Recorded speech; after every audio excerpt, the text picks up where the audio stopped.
Bonjour Vincent. Bonjour Eric. Alors normalement on aurait dû être sur les trophées de l'éducation organisés pendant le CET 22, mais tous les deux on avait un train à prendre il me semble, donc là on le fait sur Ludovia, Exactement. en pleine grosse chaleur, et on va parler de Bouquinou qui a eu les trophées d'éducation. Alors Bouquinou, on commençait à en entendre parler depuis quand même pas mal de temps. Est-ce qu'on peut rappeler un petit peu ce que propose Bouquinou? Ouais.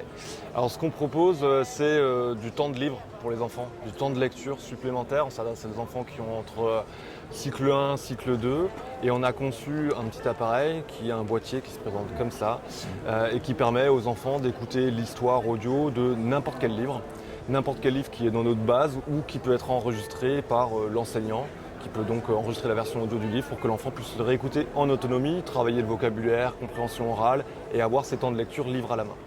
Alors on peut l'utiliser en classe, on peut l'utiliser à la maison. Exactement. Il y a vraiment un petit peu, nous on travaille sur les deux marchés, ce sont les marchés, les deux typologies de personnes. Et donc les usages sont un peu différents à l'école versus à la maison, mais les deux sont possibles. Et on travaille sur les deux. Et donc ça fait combien de temps que vous avez mis en place la solution? Alors on existe depuis 2018, commercialement ça a été lancé fin 2019, début 2020, Ouais. et on travaille auprès des écoles depuis 1 an et demi, 2 ans, on va dire plus sérieusement, de manière plus approfondie.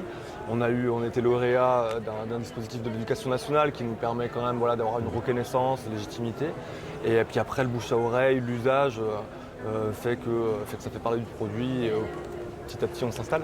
Voilà, donc quand vous avez eu les trophées, en plus Ludomac va parler de vous, Ouais, donc voilà, ça va bien se passer. C'est vrai que c'est un outil un peu différent de ce qu'on trouve aujourd'hui, quelque part. Ouais, je pense que déjà on n'est pas très nombreux à s'adresser quand même au public des maternelles. Donc l'innovation du numérique, qui soit sans écran, déconnecté pour un public maternel, il n'y en a pas beaucoup. On propose quelque chose qui préserve l'usage du livre et du papier pour des enfants qui en ont besoin, qui ne peuvent pas vivre que sur tablette. Donc ça contribue au succès. Et comme tu l'as dit, après on a besoin de travailler la notoriété. On sait que les enseignants, ils ont besoin de connaître, ils ont besoin de voir, ils ont besoin d'expérimenter. Et donc on fait un gros travail pour se faire connaître. Voilà, il faut faire découvrir la solution. Exactement. Merci Vincent. Avec grand plaisir. Merci Eric.